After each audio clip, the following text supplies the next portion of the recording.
Hello student, class 8 में आपकी book है आयरिश इंग्लिश डिलाइट में आपका 4th चैप्टर चल रहा है, मदर्स सेक्रीफाइस। इसमें कल आपने या पिछले टर्म में आपने थोड़ा सा पढ़ लिया था यहाँ तक, और आज आगे पढ़ाई करते हैं। आप पढ़ते हैं आगे।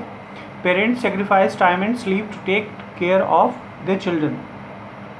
माता पिता अपने समय का त्याग करते हैं और सोने का त्याग करते हैं, नींद का त्याग करते हैं अपने बच्चों की देखभाल करने के लिए।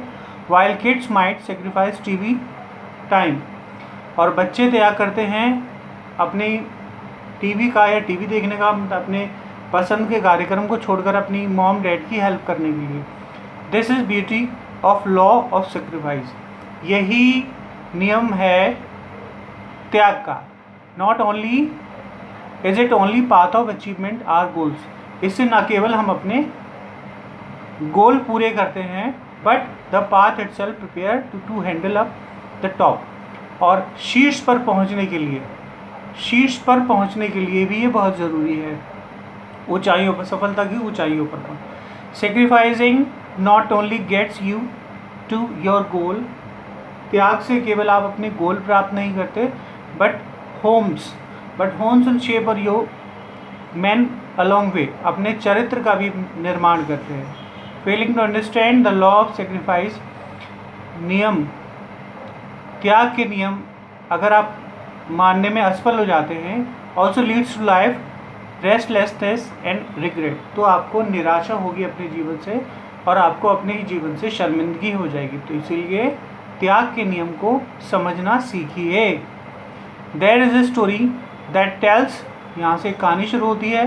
There is the story that tells us the meaning of sacrifice. यहाँ पर एक कहानी आपको पढ़ाई जा रही है जो त्याग के विषय में बताती है। आफ्टर एन अर्थक्वेक, एक भूकंप आया, किसी समय की बात है। Had subsided and the rescuers reached the ruins of a young woman's house.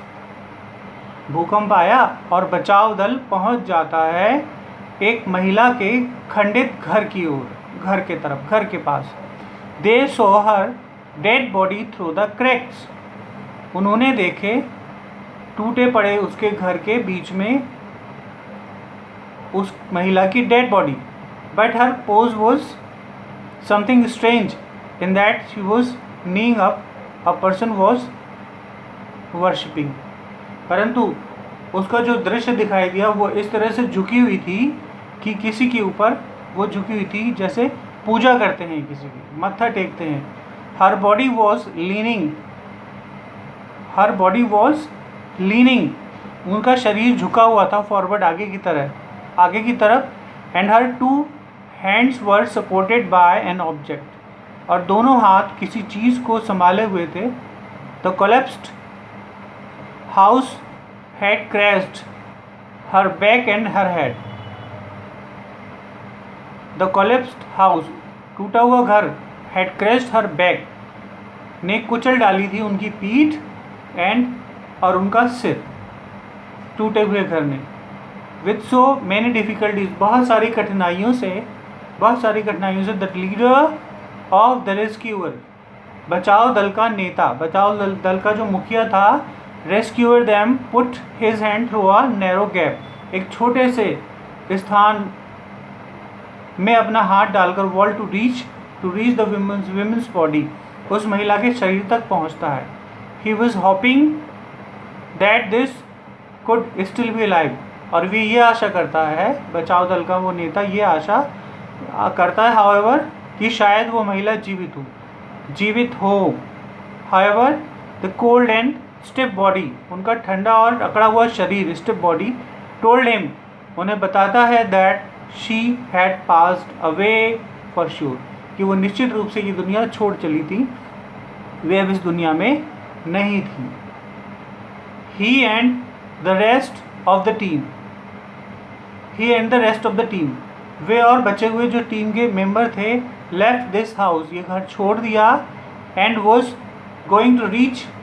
Going to search the next collapse building, दूसरे खंडित भवन की ओर जाने लगे। फॉर सम रीज़न, किसी कारण से, the team leader was driven by the compelling force to go back to the ruined house of the dead woman. किसी कारणवश उसके अंतर्मन ने ये प्रार्थना की कि वापस जाए और देखे उस घर को फिर से और उस स्त्री को देखे अगेन। ही knelt डाउन, वो घुटने के बल झुक गया एंड यूज्ड हिज हैंड, और अपने हाथों का प्रयोग किया through the narrow crack of the search little space under the dead body, कि वो छोटी सी डेड बॉडी के पास में स्पेस क्यों है और स्पेस से अपना हाथ डालकर कुछ ढूंढने की कोशिश करता है। Suddenly he screamed with excitement, अचानक वे उत्साह से भर गए। अ चाइल्ड, एक बच्चा है, देयर इज अ चाइल्ड, कहने लगे वहाँ पर एक बच्चा है, मैंने एक बच्चा देखा। तो बच्चों आज यहाँ तक पढ़ते हैं। तो माँ के नीचे एक बच्चा दिखाई दिया, जैसे कि माँ ने उस बच्चे की रक्षा की हो। ओके बच्चों, ध्यान से पढ़िएगा इसे।